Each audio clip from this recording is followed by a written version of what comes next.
Good evening and welcome to Shatter, where we talk all things value with video, and we're here with another episode.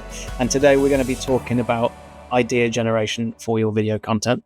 Often one of the first hurdles that people come across is, I don't know what to speak about, I don't know what to produce, I'm not very creative, I don't know what value I've got. So it is always a pretty big hurdle, I think, in my experience, at least with the people that we speak to, in actually being able to begin the process of making videos. So it often becomes a thing that just stops them before they get started. So when we're talking about video ideas and how we generate ideas, there's many, many different ways, some obvious, some maybe not so obvious. And I think will be a good idea if we can go through a number of those today, just to help anybody who's watching or listening to this to see how they can start on their video creation journey. Nath, I want to ask you, first of all, how do you think people can generate ideas for their video content? I suppose one of the questions we get asked is from two different kind of people, really. Is one is personal brands and that side of things, and then others are, I own a business, I sell products, that sort of thing. And I think most people overcomplicate it and overthink it, and it always comes back to the same thing. It's all about what value do you give, whether that's a product and what the product can do, or you as a person or brand, what kind of value do you give? And it's, people will buy products or buy services based on what it is that you do for them. It's not necessarily about you. You don't have to be the star of the show. If you concentrate your efforts on what problems you solve, issues you address, business issues you address, and closing the gap from what's their current state to future state in terms of what problems are they facing right now, and what could that look like, and how can they get there? That's, if you just write those ideas down, you can create a list quite easily, just by following those steps of what's the problem, how do I solve it, and give the value. I think don't overthink it too much. I think that's the simplest way of putting it, isn't it? It is problem solution. It's batted around a lot, but ultimately, what is the problem that your market's having? What is the solution that you can provide? Not necessarily just provide a product to or a sale to, but what can you give value to? What can you give experience and education to? And it's a great way, again, of what we always say it, coming back to building trust with your audience, is helping them through a problem or understand a problem better, tips, tricks, all that sort of thing. Alex, I know your head is going to be full of different ways to generate ideas, different techniques to create and grab attention. So I'm looking forward to seeing which ones you bring to the table. Yeah, well, I think when a lot of people talk about having problems creating content, it's because they suffer from what all creative people call writer's block or blank page syndrome. And it's always that thing about when you sit down and stare at a blank page and you're like, oh, got to come up with today's content ideas, or got to come up with some content ideas. That's a really bad way to start. So generally what I suggest to people in terms of coming up with content, number one trick that I think most people don't use that's really good is never come up with content ideas on your own.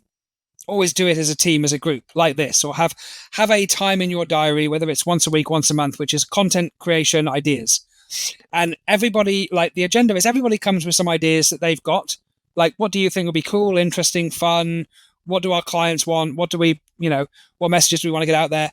Everyone can pull in, and then you bounce ideas off of each other. And what you'll find sometimes is when you say, oh, I think this is going to be an amazing idea, and you say it to people, after a couple of seconds, it moves on to something else. And then there might be an idea that comes up that you don't think is very good, but it gets the conversation going. Oh yeah, we could do that. Oh, what about this? What about this? And those are the ideas that have, as we'd say, legs. Those are the ideas that are actually going to, if it can generate interesting conversation in a small team, chances are if you put it out into the world, it's going to do the same thing. So the first thing is don't try and make it just a solo thing of just sitting down and trying to logically work out what content you should do. Make it fun, make it interesting, make it a team thing. And then also it's the power of the questions that you ask, because a lot of people, when they sit down, they're just literally asking, what content should I do? What should I talk about X? What should I talk about this? And that's not the most stimulating question. Yeah, fine. But better questions are things like, what's your target audience talking about right now? Where are they hanging out online? Can you see what they're talking about right now? What conversations have you had with them? What's something big in the industry nobody's talking about? What are the opinions or ideas that you're scared to share with people? What does everybody in your industry believe is right that you think is wrong? What does nobody really know about you or your business? If you had a giant megaphone and you could speak to all of your audience at one time, but you could only say one thing, what would you most want to say? So you see how if you start to ask more interesting questions, what would blow their minds? What would amaze them? What would be the video that they had to share with all their friends? If you start to ask more interesting questions in a group, you'll get much, much more fun, interesting answers. And then the emotional state fueling your content is going to be fun and interesting and creative rather than just like, what about this? So those are just two kind of ideas like I think could massively, massively improve anybody's content creation strategy. I think that's going to lead nicely into a couple of mine, actually. And I think there's a common theme here is don't necessarily put all the pressure on yourself to try and create or try and come up with ideas by yourself. So I know a couple of the tricks that I like to use and get our clients, people we speak to use. Kind of twofold. One is very similar to yours in a sense, is if you don't have a team that you can use and bounce ideas off and have the conversation and that sort of spark flow, then what I used to do before we started working together and our team grew is I've got a good friend of mine who's also in business. He's a creative. You don't have to be a creative, but he is a creative, and I'd often just jump on calls with him, and we're catching up, we talk about family, and we see how each other are doing since we last spoke. But naturally we both get onto conversations about business. How's his business doing? How's our business doing? What different things are we doing? How have we refined products? And before you know it, we've had an hour's conversation where we'd always end them going, we should have recorded that conversation, because we just, again, you have that natural flow of a back and forth of offering value, giving ideas, insight, experience, and what you've learned, what they've learned, and both of you could benefit from that sort of content. So by recording those things, just hit and record, even if you don't use that piece of content, you can use that as the idea generation. Watch it back and go, oh, actually, that was a good thing. I'll make a note of that. And the second is very similar to that, is, again, even if you haven't got somebody who you can speak to, or you don't speak to some people on that sort of creative sort of flow basis, then most of us have calls with clients, whether it's a discovery call, whether it's a partner, someone you've had on for a while and you're just doing some kind of update call, whether it's a completely cold and you're doing a first time call.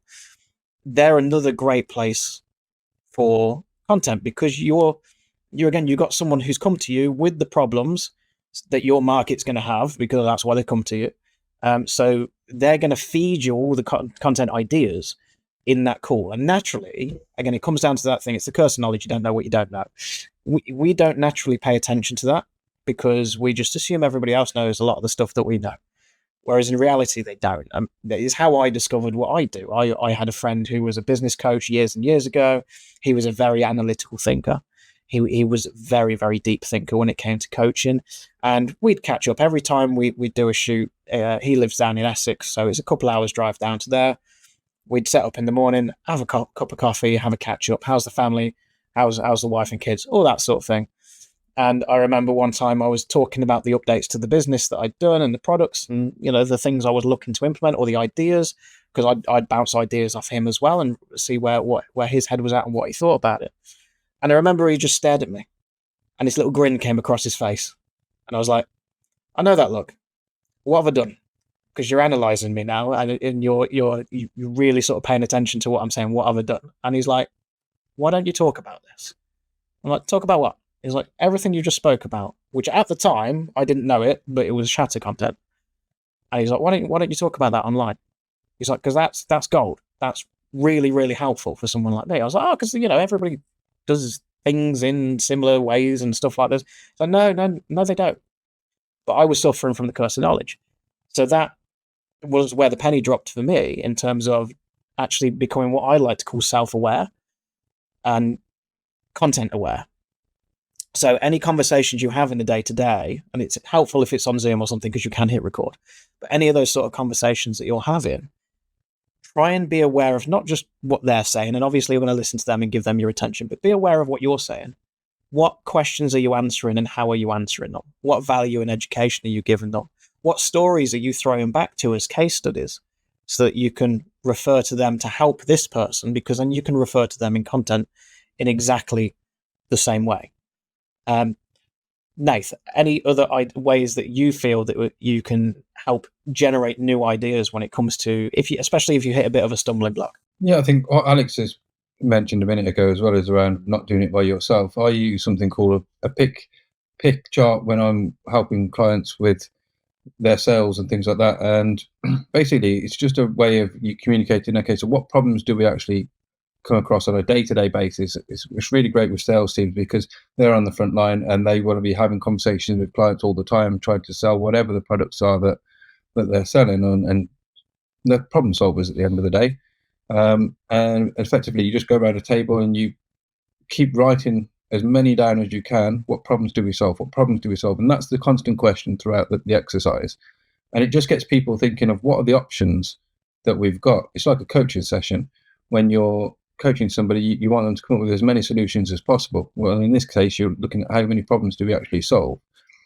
And then you want to go to the next stage, which is the impact that those problems are causing on the individual, and just discuss what are the impacts of each of those problems that could potentially be. And there may be different impacts for different people for the same problem. But if you're outlining what those are, all of this is video content creation. It's you coming up with ideas of what the problem is, and then you're taking that to the next level and going, okay, so what are the impacts? What are the business impacts? What are the personal impacts? What's the impact on the team, revenue? All of these things that you can go down as an impact.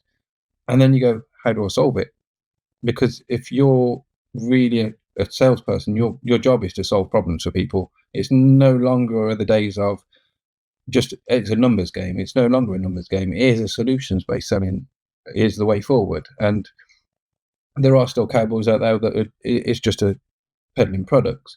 But nobody goes into business saying, or I hope nobody these days goes into business saying, I just want to sell stuff, because that's not the ethos that most people work towards now. It is, and from a sales basis, that's beautiful, because what we are now is we're helping people to achieve goals and achieve things that they're looking to achieve. So for me, that's beautiful content creation, because what you're doing is you're going, what are the problems, what are the impact, and how do I solve that? And if you can map that out, not only will it help with video creation, it'll also help from a business perspective, because you'll have clarity on the problems and the issues that you're addressing as a whole. I'll tell you what, there's one thing that I've seen which actually sparked more ideas in me than I thought, and it's one of Alex's tricks. So I'd like you to speak to this if you can, Al. Because when we sort of refined what we do and how we put it together, one of the processes we went through was you showed us how to create your what do you call it? Your content categories. That was it. So once we've established who our ideal viewer is, and we've sort of learned about them in a bit more depth, and we've looked at what our message is and what their problems are and how we can solve their problems, you help map out those content categories. And I think having these segmented categories visually there for you to be able to go, right, okay, I can now see where different messages of mine fit into these different categories. Where am I weaker? Where am I stronger? I find is really helpful for idea generation. Now, I've probably explained that in a really poor way.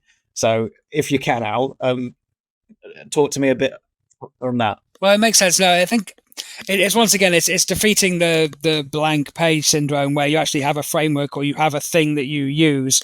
And quite often, if you want to say start doing content, so you want to build up your YouTube channel or your social media, and you're there just going like, okay, content. Well, generally for any industry or for any type of content, there's at least like, say, 4 or 5 different categories that regularly show up or that you regularly need to talk about. So for a lot of our clients, for example, there's like tips and tricks and strategies and all that kind of stuff. There's inspiration, philosophy, why do you do what you do? There's behind the scenes, face-to-face stuff, personal stories, and then there might be like testimonials or case studies. So just to pick random categories, but like there's generally something that falls into each of those categories. And so then when you're doing titles or idea generation, it's like, okay, what are we doing in terms of solving people's problems? Like Nathan said with the sales, what tips, tricks, hacks, things can we talk about?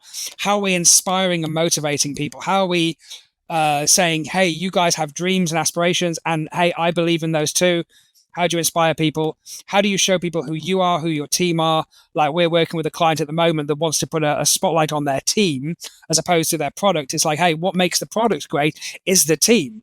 So obviously we've ideated with them all about like, well, what are the stories from your team? Can you show people how the products are made? Can you show people what the process is of coming up with products? So there's all this behind the scenes stuff that actually a lot of people find fascinating, because we all want to know what goes on behind closed doors. And then obviously there's good old-fashioned case studies and testimonials, but quite often using video, you can make them a lot more interesting and story-driven, because what a lot of people do is they showcase the success at the end. They don't showcase the struggle. So like if you're doing testimonial videos, for example, you should always start off by saying, what was it, and what was the situation or the problem that actually got you to reach out to us or to X, and paint the problem first, so people go, oh yeah, I've got that. And then what was the number one result from working with these people? And if somebody was on the fence about whether to work with these people or not, would you recommend them? And if so, why? So instead of just going like, hey, could you say something nice on camera about me? You can actually start to tease out a before and after story. And obviously, if you've got editors on your team, obviously like Joe or, you guys that do the video magic, you can weave that stuff into this amazing, captivating narrative that's so much more impactful than just like, hey, they're great, I like and buy their stuff. So if you have these different categories and you're sitting down to go, okay, we need to put more stuff into these categories. And then also, if you've been running a channel for a while or putting stuff on social, let's say you've got 30 days worth of data or more, 60, 90 days, and you can go back and go, which of the categories got the most traction? 80-20. What's the 20% that's getting 80% of the results? Okay, great. Why don't we double down and do more of those? But you can't get that data unless you have a bit of a spread of content. And the problem is everybody will go generally into one bucket. Oh, I love to give tips. Oh, I love to motivate. Oh, I love to do that, and it's like, have a little bit of each so that you're giving your audience enough stuff to work out what's going to work. And also so you can be more creative with your content. So I think that's the kind of thing, Joe, isn't it? Because like, it just helps to give you some basic framework. And of course, I pretty much just given it to you there. But if you just go and look at like, okay, my audience, what are they looking at on YouTube? What are they looking at? What content's out there? And then just start to go down the categories of what are the main categories that this content falls into. Sometimes if you go to a big YouTube channel, it will have playlists where we'll kind of have like, this type of content, this type of content. And then you can go into each of those content categories and go, and what's been the best performing content for this channel over the last 12 months? Okay, if they're speaking to my audience, chances are if I do similar stuff, I'm going to get a similar result. And what if I just put 5% more creativity into it? What if I just did my videos 5% better? Or I had a slightly better thumbnail, a slightly better hook? Because of course, if you type in your keywords into YouTube and YouTube says, hey, here's the videos that speak to it, look at the title, look at the thumbnail, watch the video. How can you do like 5% better? Better thumbnails, better titles, better videos. And content is just a game of just like small improvements and consistency. And if you dedicate yourself to your content over, say, 6 to 12 months, you're going to end up in a much better place than if you don't. Because either you're creating content or your competitor is. So it's like, or you're both doing it, but you can do it better. So that's the key thing to think about. That was actually going to be my next one, research. And because the first thing people go is, how do you research? I don't know how to research. And the easiest way to research when it comes to video content is to go to YouTube, because that's where other people are going to go. That's where they already are. That's what they're already searching. So if you have done the work to find out who your viewer is and you know what sort of things they're searching for, go onto YouTube and search for those things. Better yet, open an incognito tab and go onto YouTube and search for those things. That way, the algorithm of what's coming up as your search results is not going to be affected by your current search behavior. Because the algorithm is a very, very clever thing, and it understands your search behavior. So you'll probably get very different results. So if you wanted to go in with fresh eyes as a fresh person would, open an incognito window, start searching those terms. See what comes up, see who comes up. Don't look at it as a way to copy, because that's always the thing. I don't want to copy other people's content. You're not there to copy. You're there to spark ideas. What sort of things are they talking about? Like you said, look at the hooks. What sort of things are they talking about there? Watch a few of the videos. Is there opportunities there where you can go, that is a great piece of content I've got a completely different viewpoint on. I've got a different opinion on. I've got a great story, client story to go with it. I've got different experience with it. I can talk to that. Use that as like that spark of creativity, and you can easily start making that list of all the different ideas that you can get from there, which is a nice easy one, I think, to do. I just want to jump on that for a second, Joe, because that is a good like ninja tactic. And you know more than me, but like going into incognito mode obviously is like one thing, and that's really good. But if you set up a brand new account, like Google account or whatever it is on YouTube, set up a brand new account and start searching there for your keywords. What happens is if you're just feeding it your keywords, it's going to start suggesting to you content you wouldn't even know about, because it's going to look and go, oh, this person likes these keywords and likes this content. And what happens is if you try and do the research on your existing account, it's going to kind of muddy the water with other searches or other stuff. So if you set one up specifically just for searching your niche, all of the suggested traffic is going to be pushing you in a certain direction. And if you do that for even a few weeks, you're going to end up with a list of like, oh, I didn't even know about this channel. I didn't even know about this thing.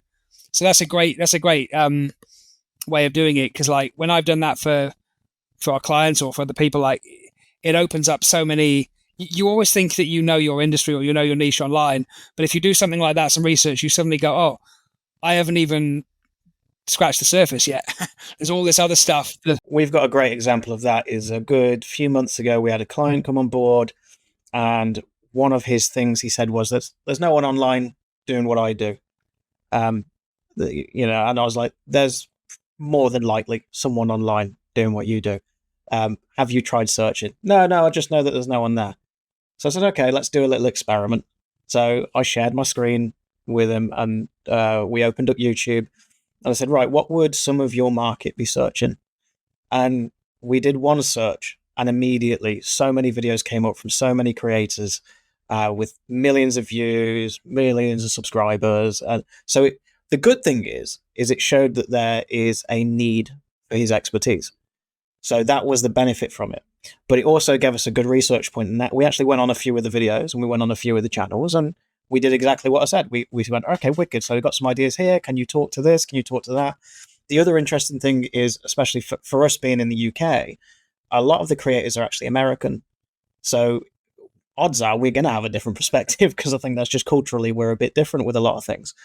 So it's very easy to look at what they do and use it as that spark of creativity and go, that's a great idea, but actually over here with our laws, with our regulations or whatever, it works slightly differently. They're not quite the same. So I can take that idea and I can put UK laws, regulations, ideas, perspective, cultural situation, and I can put my spin on that. So that I think is probably one of the most powerful ways I think of getting good quality ideas, because like I say, there's already something there. That there's already a search demand for it, because you've done the research. Does take a bit longer than some of the techniques, but it can definitely be worth it.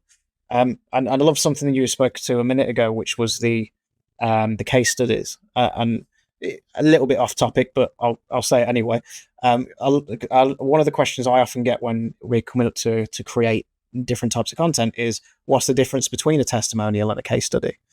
And for me, hands down, a case study is going to win. So I just want to big that up more, because a testimonial is somebody blowing smoke up your ass in its simplest form. That's what it is. Whereas a case study is a story. And the power of a case study is, you said it a minute ago, is people, if you lead in with that problem where you're at, you immediately grab that person's attention.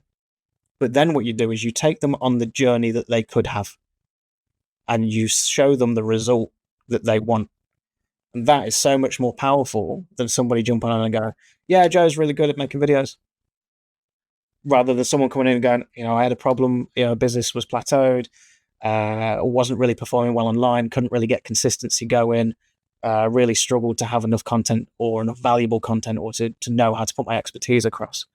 That's the setup. Okay, then we went on a journey where we did a few shoots and we did a bit of coaching and we put a strategy in place. And, this is all your little bits of value, subconscious bits of value. It's not a sale, but it's a sale. It's a subconscious sale. You're selling the story, but they're buying the product at the end of it. Yeah, I'd agree with you. In terms of case studies will outpace testimonial. Testimonial is something you put on a page or is on your LinkedIn, but a case study is examples of where you have solved a problem. Well, you've identified a problem, you've solved that problem, and how you've gone about solving it, and what's the end result. I mean, you can get a case study where you've increased something by 2%, but what does that 2% actually mean for them as a business? Is it 2% month on month, which then results in X result? Is it a case that you've got in front of a huge client that you never thought you would have had visibility of him previously? And it's the journey that you take them on. And you can have multiple case studies for different things. So it's not a case of, can you send me a case study? Because what you should have in your bank, in your arsenal, is multiple case studies that speak to multiple problems and issues that you address across multiple commercials, whether that's your ideal client or whatever that may be. And you are right, Joe. It's that journey of, this is the problem.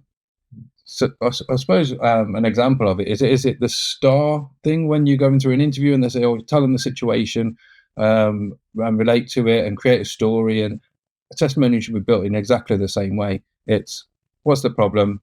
How did you identify it? How did you address it? What was the problems that or obstacles that you overcame in order to get there? And what was the end result? More importantly, what was the end result? Because if you're having the same struggles and same plateaus and same issues, the likelihood is, and you've already shown and demonstrated that you've overcome it with a different client or multiple different clients, that's the testimonial you want. Because if you send them a testimonial that's not speaking to the exact problems and issues that they're facing, what's the point in that testimonial? There isn't one, or case study, or whatever that may be. So yeah, you should have multiple ones in order to frame what it is you're trying to solve. It's also, I think, a good strategy to, because like most people watching this, I'd assume like if you want to make the most of your case study videos, or you want to kind of like get more sales in, what often happens, and Nate, you probably speak to this quite well, is like on a sales call, people often want to know, well, who have you worked with? What is it like? So there's two major problems people get on sales is like either they're speaking to unqualified people who they shouldn't be speaking to, or the person just doesn't have enough experience of the company or belief or certainty. And both of those things, like if you get a bunch of testimonial videos or case study videos and you put them on a page, and I tend to call it like the 80% ready page, and that's like if somebody wants to book a call, or if you've had a discovery call and you're about to have a demo call, you send them there. And that usually has like some video at the top that introduces you, what you do and why, and then a bunch of these case studies either underneath or woven into the actual video. And it basically just answers that question for people of like qualification. Does this work for me? Am I qualified? Does this speak to me? Do I like the person? And do they do what they say they do? Show different stories or clips of people talking. And what that does is it's that 80% ready. It's that, yes, I'm qualified to work with them, and I want to get on a call, and I believe in what they do. So if you use that strategically as part of your sales process, that can often get you a massively much more conversion rate, because it gets you the right kind of people, and it gets them in the right kind of state to have a serious, sensible conversation about your product or service. And so if you're not thinking about video, because we often talk about what, like visibility, authority, and revenue, and the different kinds of content that you need. And if we're talking more conversion based, if you don't have some video content capturing case studies, or at least talking to people about what you do, why it's important, what the opportunity is, who it's worked for, and giving them some experience of you working with you, if you don't have that as part of your marketing and sales system, chances are you're leaving money on the table, because people want the experience of like, who works with you, what results have they got, what are you like, what's the program like. All of that stuff could be captured so much better in a video than it can in just some random bullet points. So I think that's a big takeaway for a lot of people, because I think if you just got one of those videos like in your marketing arsenal, it would be so powerful for most people probably watching this call. It was a really, really powerful tool. I know we're heading towards the end. I wanted to sneak one more bit in if we can and address the elephant in the room, AI. And I think, Al, I'll probably get you to talk to this a lot. I think you've got the most experience out of the three of us of AI and ChatGPT and how that can really be utilized to create ideas for content, or in general, not just video, but content in general. What I'd like you to do, maybe to run through a few of the do's and don'ts, if you can. Yeah, well, we're definitely living in the world of AI. So it's like you definitely want to start using it. The problem is, what you've got to remember is AI is basically a second brain or another brain. So it's like your brain is only as good as the information you give it, and not everything that comes out of your brain is going to be gold. You need to filter it. It's the same as thinking about it like an employee that you hire. Like, they're only going to be as good as the training, as what they know about the company, and as the management they get. So if you think about AI as like, what it needs is good quality input, and then it needs you to filter the output. So, and we all know, so with AI, the way that I like to do it is, particularly from a marketing or content standpoint, is first of all, you need to tell it who your ideal client is. So either you tell it that directly, or you like copy and paste like your websites and testimonials or sales material, copy and paste it into ChatGPT, for example, or Claude or whatever you're using, and say, who is this aimed for? Please give me the ideal client profile for this business. And then you can tease more out of it. You know, what are their buying motivations? What are they looking for? What are their fears, worries, frustrations? What does a day in the life look like? What would some of their biggest buying objections be? You can basically ask it to filter and then give you a really good, like, ideal client profile. And the better quality data you give it, obviously, the better. So let's say you have, because like some of our clients, when they're coaches and they onboard people, they use things like Typeform. So they've got all this data from their clients of like, oh, my biggest problem is this, and I'd love to get that. If you have access to that kind of data, use that, feed that in. So the better quality inputs you give it, the better it is. Then you give it a role. Okay, you're a world-class, marketer, content strategist, and YouTube expert. So you give it inputs, you tell it how to perform, then you tell it the output. Our client is X, the ideal client profile is this.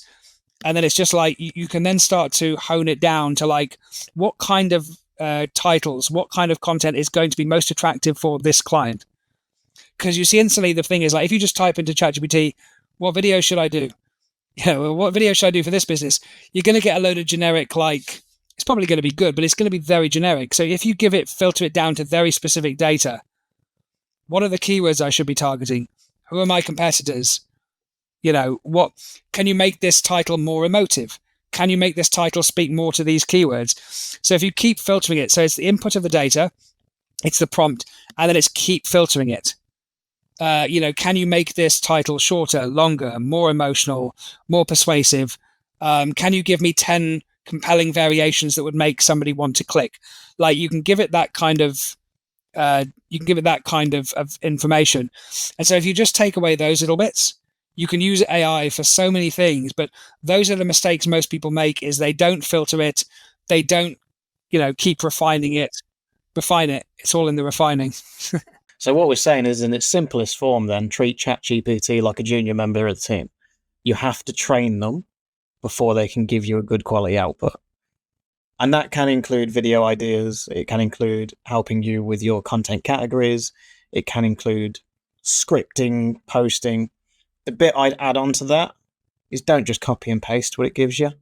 Like you say, we're moving into a world now where AI is absolutely everywhere, to the point where it's becoming really easy to spot when people have just copy and pasted ChatGPT's responses as content and as their own content, which, it's lazy. It doesn't always land where it needs to land. And I think it's more important now than ever to be human in your content, because we're about to have a new wave of AI as well. So AI is taken over text. AI is well on its way to taking over imagery. You see a lot of that popping up now. I use some of it as well, but we're on the cusp of it really taking hold of video in a good quality way. We're seeing it break down videos and create its own form of shatter content. That's quite a popular thing that's blowing up a lot at the minute, is a lot of AI solutions to that. It's not perfect. It's still got a bit of a way to go. But with the speed of AI, who knows how long that's going to be? That could be tomorrow for all we know. But in terms of actually producing video content, creating it out of nothing, so you get around things like stock footage and licensing to that degree, and struggling if you can't get out and shoot, or I think who's the guys that make ChatGPT? Is it Open Chat? I can't remember what their actual brand name is, but they are now currently, which seems to be going viral everywhere, have created something called Sora, and Sora is basically text to video, and it looks, I mean, obviously they're going to put the best bit out, but it does look super impressive. and other big brands will undoubtedly follow suit. So AI is not over. It's not a passing phase. I do think it will be with us for the long term. I mean, they're putting it in rockets, for God's sake. I keep going back to rocket analogies every week. I've just realised I'm talking about rockets every week. But I heard yesterday on the news because they launched the other day, that one that's gone to the moon again. They're installing AI now, because obviously we can't track landings and stuff in real time. They have an AI system now to land it, which is getting more and more advanced. So AI is, I mean, it's been around for ages, a lot more than just ChatGPT, but it will continue to exponentially grow. And as it becomes more accessible to people, it will really start to dominate everyday life, everyday messaging, everyday visuals and audio. You hear about deep fakes and stuff like that as well. So it's exciting and it's dangerous at the same time in its challenges. But like I say, I think it's more important than ever to be human. Well, I think to tie it back, Joe, to your opening kind of points, remember when we were talking about being on a team and throwing around ideas, which is a very human element, but you were saying like, oh, well, record it. Because that's the sort of thing, if you record it and then you get it transcribed by like Otter or whatever, and then you can upload that. So then you can because then ChatGPT is almost acting like another team member. Hey, listen, there's a transcription of a recording I have with my team coming up with ideas. What did we miss? Like, take all of the ideas and then just tell me, are there any obvious things that we missed? How could we improve the ideas we had? So you're using it as like another team member. What did we miss? What did we not do well? How can we improve it? What else? But then if it also starts to get your personality and tone of voice, all of that stuff, that's when you are putting a little bit more humanity to it, because it's like you're using it to enhance what you bring to the table. See, don't delegate. It's the same as like with the employee metaphor. Don't just hire somebody and be like, yeah, now you're running everything. You've got to delegate. You've got to kind of seed control little by little. So if it's like ChatGPT or something, here's what I do. Here's what I do well. Here's my tone of voice. Here's the good stuff. Make it a little bit better. Improve it a little bit. And when you've got it to the point where it's giving you good stuff, that's when you can say, okay, give me 50 titles in this category. Give me 50 titles in that category. And it's going to produce much, much better stuff. So I just thought that kind of ties it back to where we started, how to take the team stuff, but just improve it on another level. So use it to spark creativity and use it to improve your messaging. And I think we'll call it there, boys. It's thank you for listening if you're still with us to our extended episode. And on that bombshell, we will see you next week.